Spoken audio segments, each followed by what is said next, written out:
J'ai grandi à Genève, plus particulièrement à Meyrin.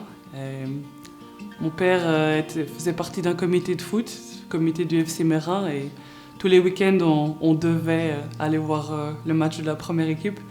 Et je suis tout le temps venue avec, et au fur et à mesure ça s'est fait naturellement. Je suis rentrée à l'école de foot du FC Meyrin. J'étais la seule fille à cette époque. Les filles, elles faisaient pas encore beaucoup de foot à mon âge. Moi, je me suis même pas posé la question, j'ai même pas demandé à mes parents est-ce que j'ai le droit.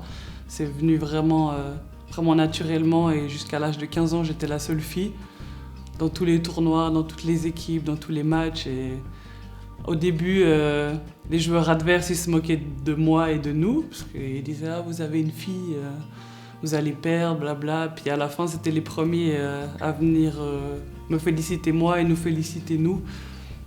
Donc ça, je vais le garder très souvent en mémoire, et je pense que ça m'a forgé un caractère. Ça m'a appris à jamais abandonner et à toujours croire en moi, égal ce que les gens ils peuvent dire ou penser. Je crois que quand on est petit, ça forge un caractère, et c'est une leçon de vie que d'apprendre ça. Le meilleur moment pour l'instant qu'on a vécu, que moi personnellement j'ai vécu avec l'équipe suisse, c'était quand on a appris qu'on était qualifié pour la Coupe du Monde au Canada. Je me rappelle, on regardait Islande-Danemark dans une salle. On était à l'hôtel, on n'avait pas d'entraînement, et on savait que si elle faisait match nul, on était qualifié. Égal le match, le lendemain, ce qu'on faisait. Et on a regardé le match, on était vraiment toutes là. Et quand l'arbitre a sifflé la fin du match, je me rappelle, on s'est toutes sautées dessus, on a toutes crié. C'était une joie assez indescriptible.